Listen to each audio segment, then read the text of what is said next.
Hey guys, welcome back to the channel. I have a new dash cam that we're taking a look at. Already I do have my own dash cam in my car, but this one has dual front and rear cameras. It has a super HD and wide angle recording, so I'm going to try this out for you guys.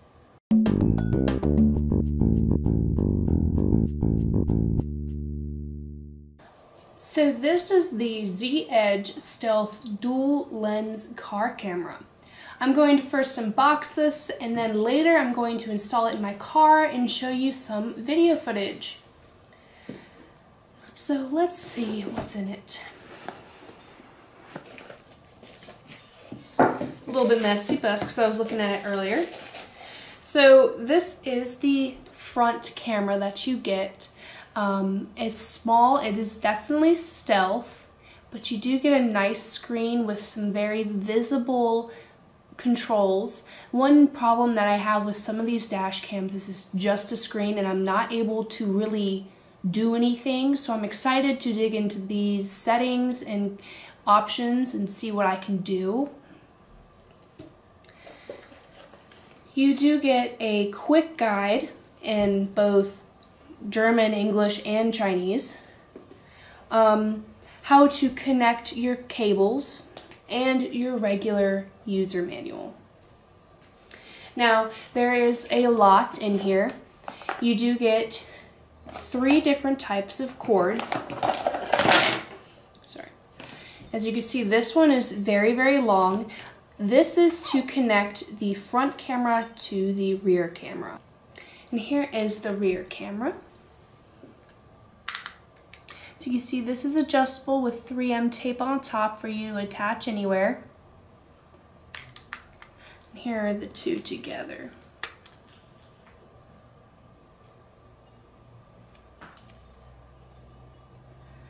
I really do like the fact that this does have a rear feature. You have some where you put it in the front and then you can film from the front seat, and I just don't get that. It's a little weird to me. As you can see, there's a lot of different lengths and wiring. Depends on where your outlet is and how you want to personally install it. You do have this tool right here to help peel back some of the interior of your car so you can hide it. I know this is very nice because I kind of had to manually do that with a screwdriver the last time I did put a dash cam in. So this should be very helpful. So this does come with a micro USB card.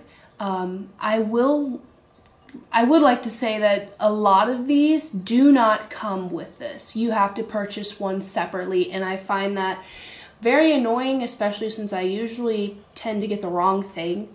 And so it's really nice that they provide you with this. It's of course only 16 gigabytes, which this does have a looping feature, but if you want something with a little bit more gigabyte, you can purchase your own. But this does come with it, so you're able to start with it right away. You do have your little cigarette outlet thing to plug in your cameras, and you do have the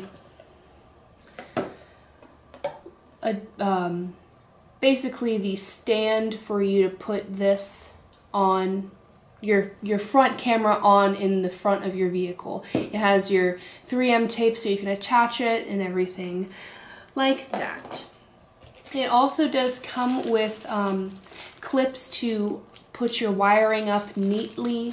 I think it's very efficient and pretty nice that they provide you with all this. Usually some of these companies just give you the camera and let you do you. So let me just tell you a couple features of this. I'm going to be reading these off just to give you exact detail.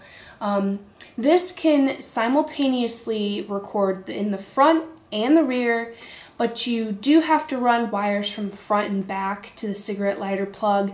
If you're into cars and you are comfortable with doing that, I totally recommend that for you, because having a rear camera does help in a lot of situations where you get rear-ended and you can't really tell who's at fault and stuff like that. Or if you want like This does have like a little parking feature where it keeps running just in case you're afraid of anything going on. It does do that, so you can see everything around your car. And it records at a 150-degree wide angle. That's a really big angle. I like that. You get to see everything around you. It does have a built-in G sensor accelerometer that triggers motion and crash vibration, and it does have parking mode. So I'm going to install this in my car right now and then show you the footage. Alright, so I am taking my old dash cam out and we're going to put our new one in.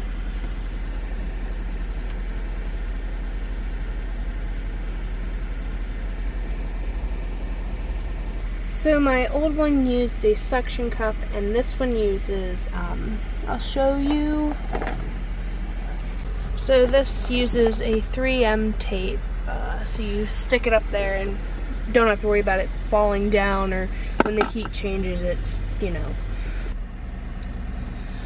Alright, so I was hoping my previous wiring would fit, but this is not the same input, so I'm going to have to wire around a new, the cord that comes with it so that I can use this. And make sure that the spot I'm putting it is going to be fine for the eyesight. So it's up there. Now we gotta figure out the wiring. Right now, I'm not an expert at tucking wires away, so I'm gonna let my friend do that, and we're just gonna get you the video and show you how well this works. Alright, so as you can see, we have our dash cam up. It's held up by 3M tape, which is provided. I have the rear plugged in right now. I don't believe I'll be using this feature simply because there's a lot of wiring and hiding that I would have to do, and I have a hatchback, which I think putting that in the back of my car is going to be a little bit hard to do. Of course, if you have a different setup, it's going to be a different story for you, and if you want maybe 2 dash cams and are an expert at hiding wiring, of course you can do that as well. But this is just my personal opinion, you know. So I do just want to show you the picture quality on this. So I do have it plugged in. My passenger will hold this for our ride so you can see what it looks like. So of course, if you simply are using just the front dash cam, you just take this cord out right here, which plugs the rear in, and it still works fine. Nothing's changed. And of course, you plug it back in when you want the rear, when you figure all of that out.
look at the ZEdge Stealth dash cam. Please check the description section below for any information. Please like this video and subscribe to our channel. Thanks for watching.